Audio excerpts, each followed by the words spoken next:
नमस्कार. मी आज इथे केळफूल घेतलेलं आहे. साफ करून बारीक चिरून रात्रभर पाण्यात भिजत घालून ठेवलेलं. आता 4-5 वेळा स्वच्छ पाण्याने धुवून घेते. कुकरच्या डब्यामध्ये घेतलेलं आहे. थोडंसं पाणी घालते आणि कुकरला 2 शिट्ट्या काढून शिजवून घेते. केळफूल शिजलेलं आहे. इथे कढईत तेल घेतलेलं आहे. त्यात फोडणीला राई, बारीक चिरलेला कांदा, हिरवी मिरची आणि कढीपत्ता घालते. थोडंसं हिंग घालून कांदा नरम होईपर्यंत परतून घेते. कांदा नरम झाल्यावर हळद घालते आणि 5-6 तास अगोदर भिजत घातलेली चण्याची डाळ घालते. कांद्यावर परतून घेते. थोडंसं पाणी घालून मिक्स करून झाकण लावून डाळ शिजायला ठेवते. थोड्या वेळाने झाकण काढलेलं आहे. चण्याची डाळ शिजलेली आहे. त्यात शिजून ठेवलेलं केळफूल घालते. मिक्स करून घेते.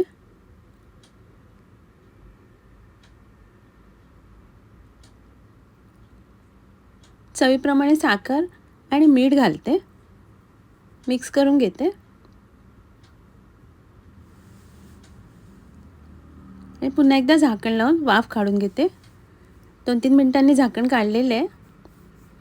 ओलं खोबरं घालते, परतून घेते आणि पुन्हा झाकण लावून एक वाफ काढून घेते.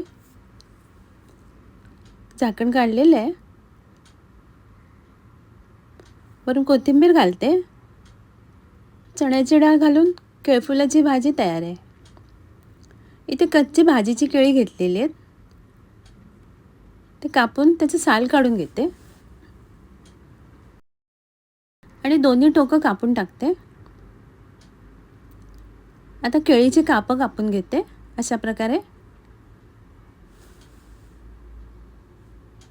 कापं कापून झालेली आहेत. पाण्यात मीठ घालून मिठाच्या पाण्यात बाजूला ठेवते. 5-10 मिनिटांनी पाणी टाकून दिलेलं आहे. त्यात लाल मिरची पावडर, हळद, लिंबाचा रस आणि चवीप्रमाणे मीठ घालून केळीच्या कापांना लावून घेते आणि बाजूला ठेवते. 10-15 मिनिटांनंतर तांदळाचं पीठ आणि रवा मिक्स करून घेतलेलं आहे. केळीच्या कापांना लावून घेते.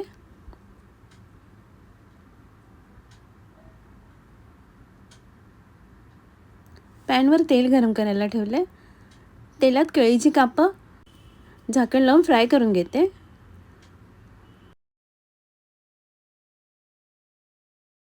झाकण काढून आता दुसऱ्या बाजूने झाकण लावून पुन्हा फ्राय करून घेते.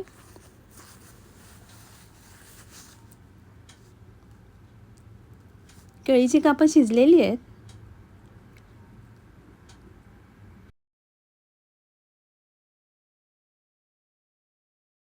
आता मी काढून घेते.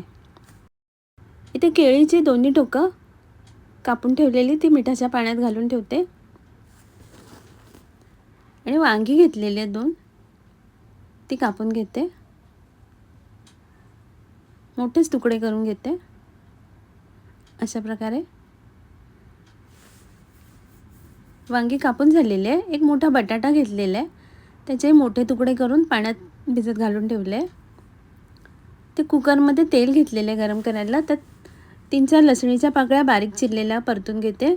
त्यानंतर कांदा आणि कढीपत्ता घालते. थोडंसं हिंग घालते. कांदा परतून झाल्यावर एक टोमॅटो घालते बारीक कापून ठेवलेला. टोमॅटो नरम झाल्यावर वांग, बटाटा घालते. हळद आणि लाल मसाला घालते. मिक्स करून घेते.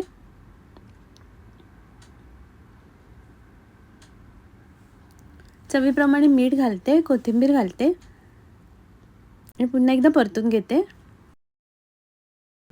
छोटा चमचा पाणी घालते. सुकी भाजी करायची मला आणि कुकरला झाकण लावून 2 शिट्ट्या काढून घेते. 2 शिट्ट्या झालेल्या आहेत. कुकर थंड झाल्यावर झाकण उघडते. आता भाजी शिजलेली आहे. बटाटा पण शिजलेला आहे. वरून कोथिंबीर घालते. वांग बटाट्याची सुकी भाजी तयार आहे. इथे तुरीची डाळ कुकरमधनं शिजून घेतलेली आहे. ती घोटून घेते आणि भांड्यात काढून घेते. थोडंसं पाणी घालते अजून. इथे मी आंबट वरण करत आहे. डाळीमध्ये हळद आणि लाल मिरची पावडर घालते, हिरवी मिरची घालते आणि मिक्स करून घेते. गॅसवर गरम करायला ठेवते. तर चवीप्रमाणे मीठ आणि चिंचेचं पाणी, थोडासा गुळाचा तुकडा घालते.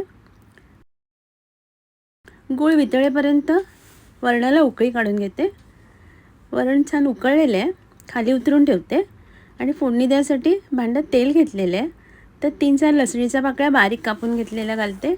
लसूण जरासा परतून झाल्यावर राई आणि हिंग घालते. गॅस बंद करून कढीपत्त्याची पानं घालते. वरणाला वरून फोडणी घालते. वरून कोथिंबीर घालते, मिक्स करून घेते. आंबट वरण तयार आहे.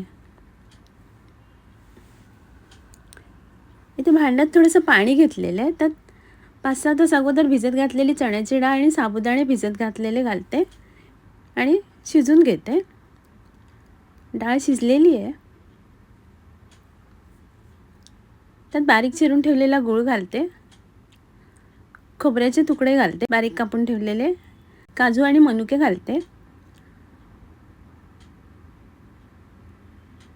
गूळ वितळलेला आहे. किंचित मीठ घालते.